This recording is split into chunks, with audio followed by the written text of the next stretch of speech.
Hello everyone, as with you always, this is Rich doing another video today on XRP. So I hope you're all having a wonderful day today, wherever you are in this great world.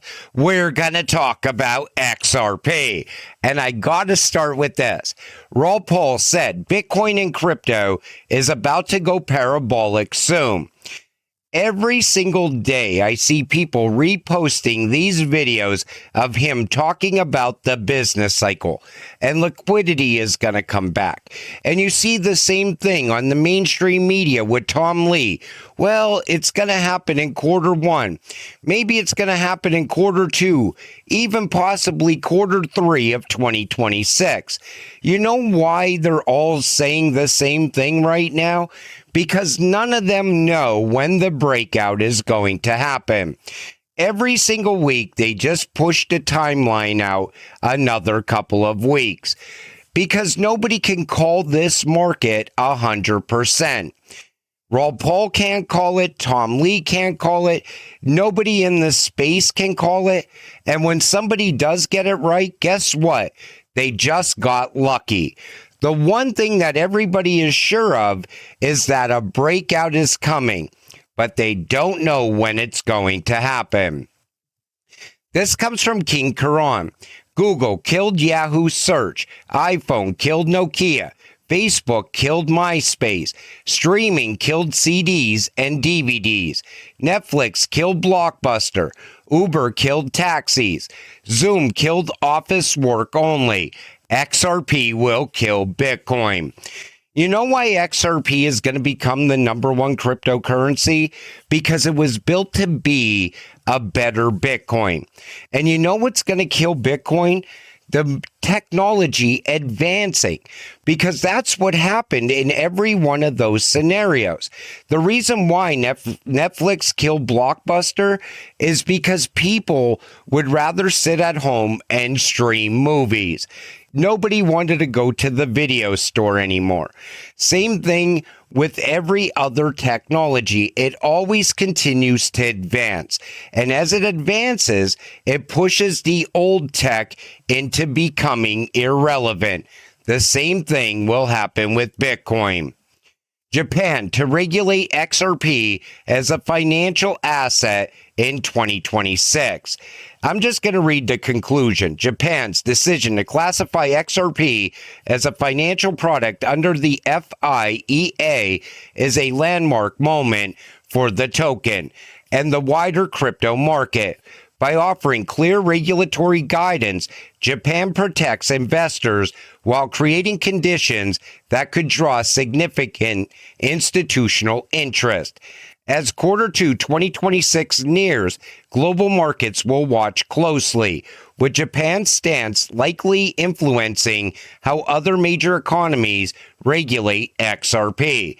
This move underscores the growing integration of digital assets into mainstream finance, signaling a shift from speculative trading to recognized financial instruments.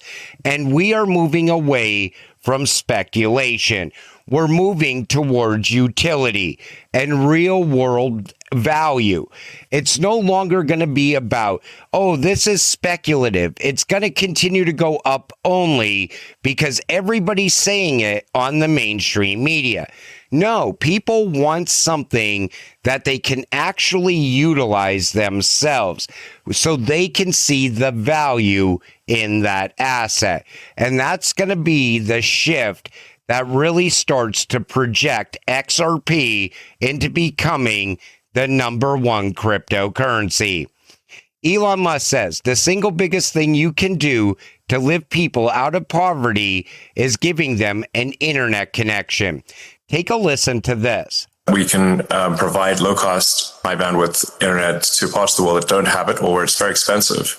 And I think the single biggest thing you can do to lift people out of poverty and help them is giving them an internet connection. Because once you have the internet connection, you can learn anything for free on the internet. And you can also sell your goods and services to the global market. But SpaceX has a very dominant position in space launch. So of the mass launch to orbit this year, SpaceX will probably do 90% at this point. About maybe approaching 80% of all active satellites in orbit are SpaceX. And they're providing global high bandwidth global connectivity throughout the world. In fact, this connection is on a SpaceX connection. So when he's talking about bringing internet to every part of the world, it's the same thing that Ripple is doing with the Internet of Value. It's Ripple and Stellar out there trying to bank the unbanked. And when they're banking the unbanked that are out there right now are going to need an internet connection. So you see how it all comes together. Elon will bring the internet, and Ripple and Stellar will bring the rails that they can bank on into the future. But I always said that banking the unbanked is the last piece of the puzzle. Once everybody has access to a bank account, that's when the switch will get flipped. And we get closer and closer to that every single week that goes by, because every single week now, Ripple drops more expansion news. It's another rail here and another rail there. And those rails are what XRP is going to run on inside the new financial system.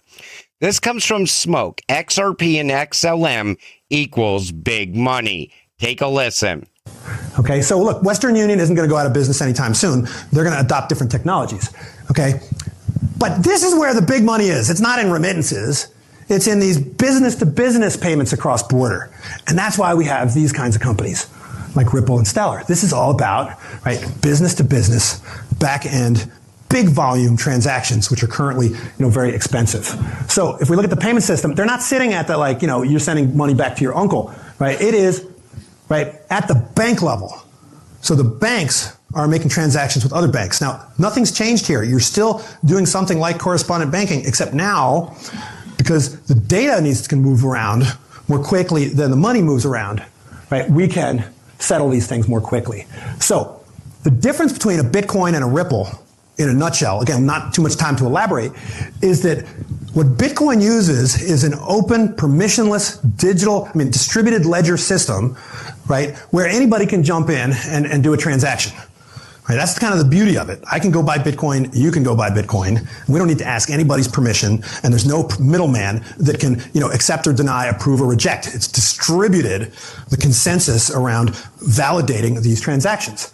What's different about systems like Ripple and most of the blockchain systems that will prevail is that they are permissioned, meaning that you have to be, a member, and membership has its privileges.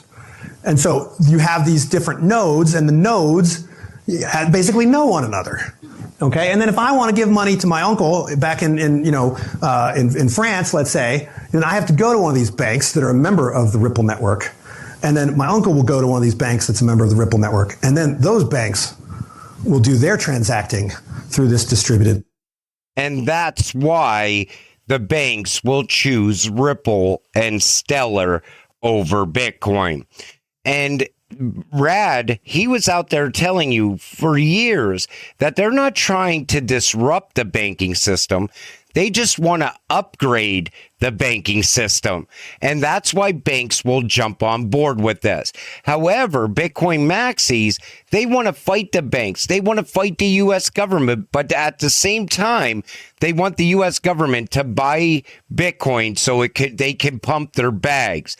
It's such a double standard when it comes to Bitcoin, but it's never going to see mainstream adoption.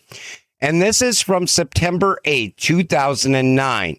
And if you don't think that RippleNet and XRP was chosen a long time ago, take a listen to this. And there's no way this happened by coincidence. And AOL has hired former Yahoo executive Brad Garlinghouse to run the company's email group and beef up its presence in Silicon Valley.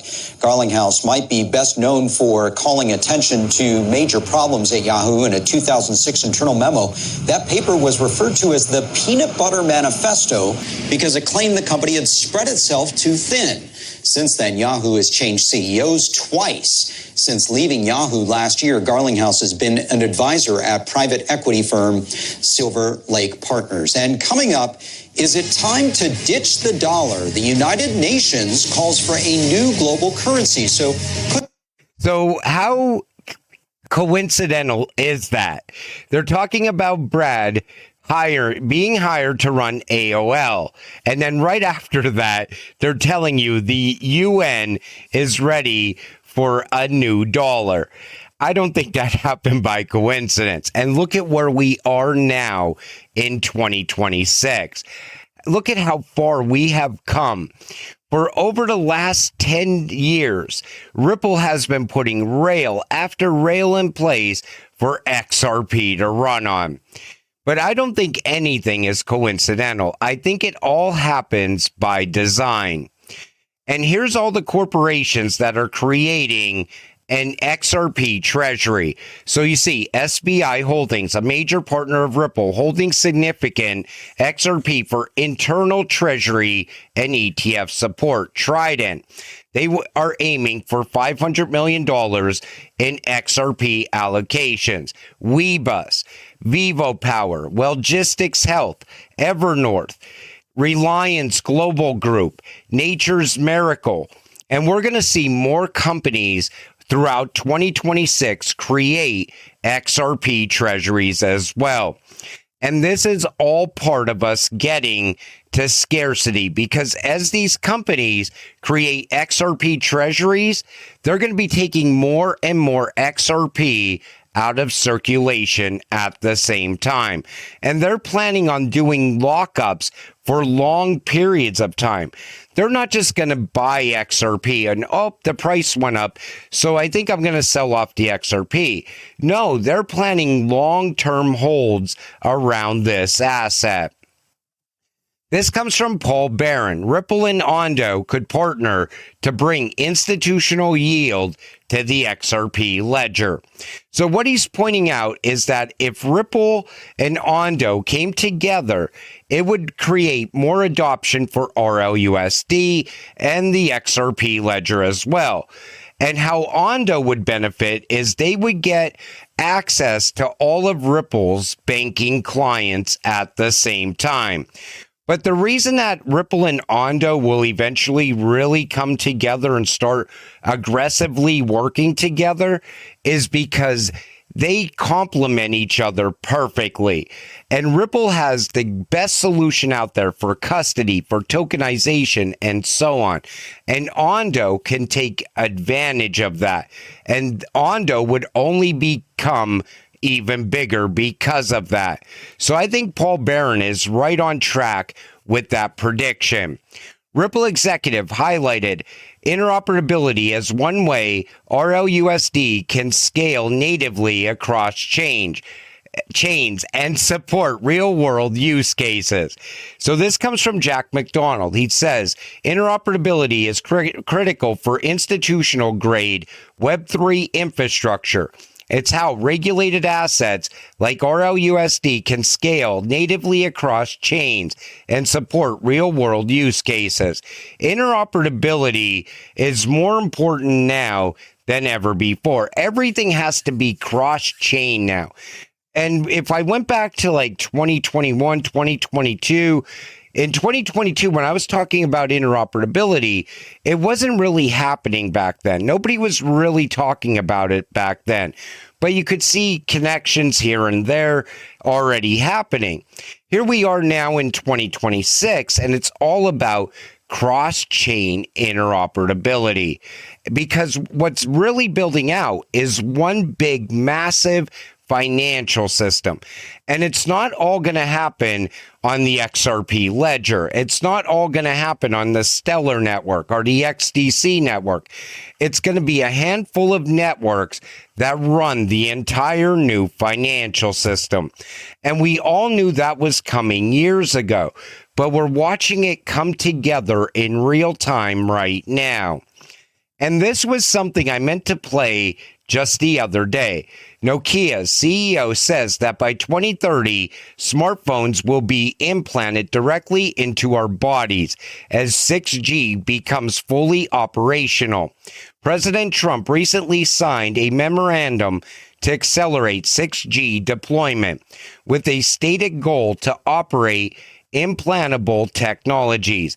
This is a dangerous path. Take a listen to this. About 6G earlier, which is around 2030, I would say that by then, definitely the smartphone as we know it today will not anymore be the usual kind of the most common interface. Wow.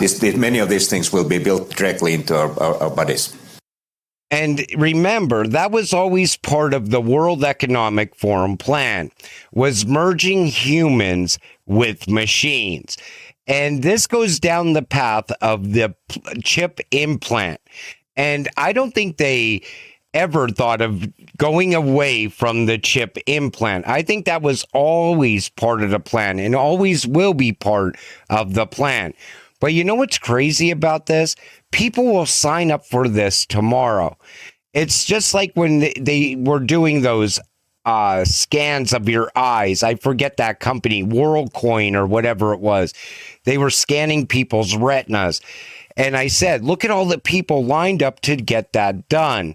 It's the same thing with this. People will line up down the street for this, especially if there's some sort of incentive involved as well. But I look at this as something else I don't ever plan on doing. I'm not on board with chips getting put in me, and you shouldn't be on board with that either. And this is why I think it's so important to stay invested into XRP and get rich off of it, because I really do believe that you're going to be able to transact on different rails as long as you're holding crypto. If you're not holding crypto, you're going to be screwed, and you're going to be priced out of crypto way before 2030. I think retail will most likely be priced out of XRP by late 2027, if not early 2027. It all depends on how high the price goes throughout the rest of this year. And that's why I always urge people not to be in such a damn hurry to sell off their XRP for useless US dollars. Stay invested. We don't know where this is going yet, but they are literally laying their plans out for everyone, but yet nobody wants to pay attention to it. Remember the central bank digital currencies? People have been warning about that for years, yet people still don't want to listen. They're like, oh, well, the US is going to have a stable coin. The only difference between a central bank digital currency and a stable coin is who issues it. If the Fed issues it, it's a central bank digital currency. If Ripple issues it, it's a stable coin. But they work the same exact way. They both have clawback features as well. They can evolve into becoming programmable money. You always got to look at the much bigger picture. But this is why you stay invested, so that you could stay ahead of this curve. And until it all happens, stay patient, stay positive, and let's get rich together. With that said, I'm going to wrap up this video. I want to thank you all for watching. I appreciate all of you. I'll see you in the next one. Have a great night.